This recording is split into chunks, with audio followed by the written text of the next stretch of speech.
Shalom Jemaat GGA yang terkasih, selamat pagi semua. Perkenalkan, saya Andika Halim atau sering dipanggil Pak Akun.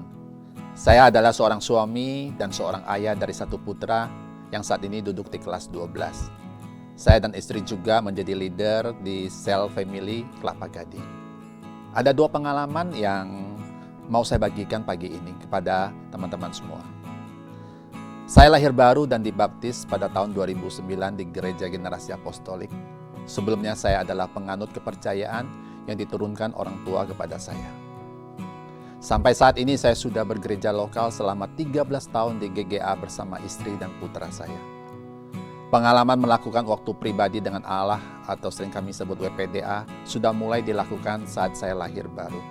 Namun saya adalah orang yang suka menunda, tidak konsisten, dan tidak tekun dalam melakukan WPDA sehingga jadi bolong-bolong istilahnya. Biasanya pada saat itu saya lakukan dengan pujian, baca firman, dan saya akan berdoa apa yang aku inginkan terjadi. Dengan berjalannya waktu pribadi Allah semakin bosan dan tidak berkesan lagi. Karena apa yang saya doakan nggak terjadi, tantangan yang saya alami tidak kalah berat sama orang dunia. Jadi malas dan putus asa. Sehingga semakin banyak dan besar bolongnya. Saya ganti being with God-nya dengan menambah beberapa aktivitas doing with God. Berharap itu bisa jadi kompensasi dengan tidak tertariknya saya dengan being with God-nya. Setelah menerima pengajaran Apostol Indri dan pengalaman beliau selama 6 tahun praktek berdiam dengan buku Day by Day, saya pun tertarik untuk melakukan karena saya melihat banyak hal yang berubah dari beliau dan banyak komentar-komentar dari pembelajar online Bible Study selama masa pandemi yang sering saya perhatikan berkomentar, Pastor Indri sudah banyak berubah. Singkat cerita, saya pun lakukan dan minta kesediaan apostol untuk menuntun saya melakukan SS dengan buku Day by Day-nya. Saya pun ikut kelas emosi sehat dan dewasa rohani akhir Juni kemarin. Datang ke Tuhan dan berdiam selama 2 menit, tidak berbicara dan doa meminta banyak hal. Tetapi hanya diam, menanti dan fokus pada Tuhan Yesus. Kemudian melakukan day by day dengan baca firman dan merasakan apa yang saya rasakan dari ayat firman yang saya baca.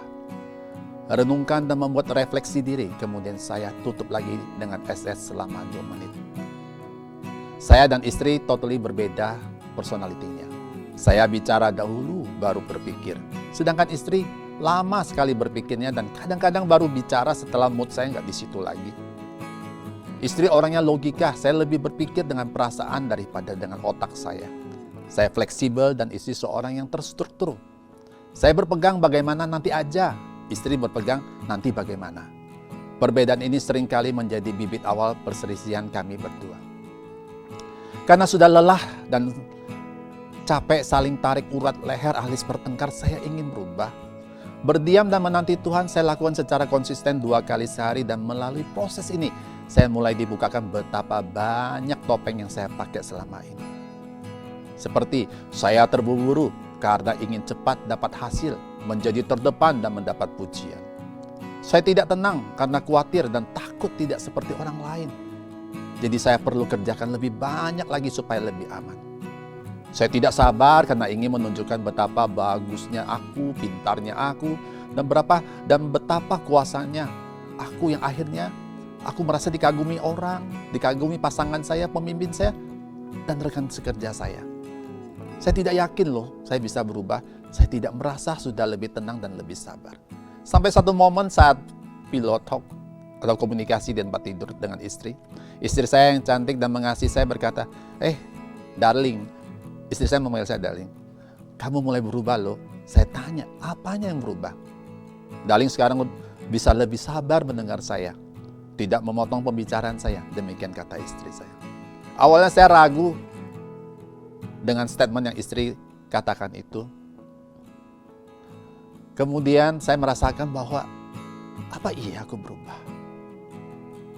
Apapun itu istilahnya, pujian itu aku rasakan seperti pujian pertama yang aku dapatkan selama 21 tahun pernikahan kami. Ditambah menangis terharu dengan apa yang dikerjakan Roh Kudus. Saya rasakan kehangatan Tuhan memegang pundak saya seperti berkata, good job my son.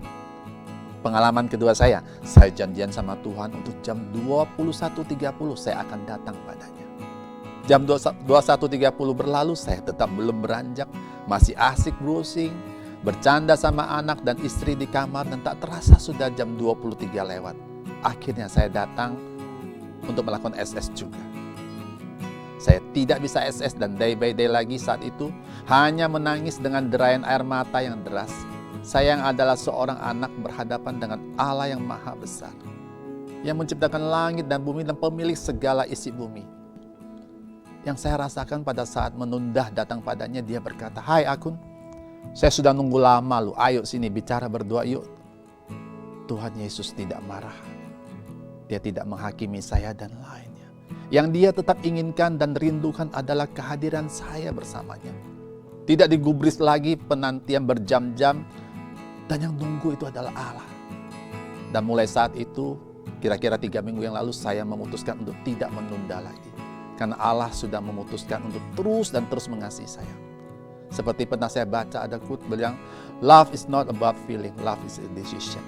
Ini adalah 2 pengalaman yang bisa saya bagikan untuk Anda semua. Dari hati yang paling dalam, saya mendorong jemaat GGA yang adalah keluargaku sendiri dan juga teman-teman kami dimanapun Anda berada.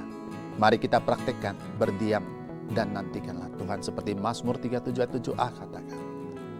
Seperti firman Tuhan di Matius 11:30, sebab kuk yang kupasang itu enak dan bebanku pun ringan.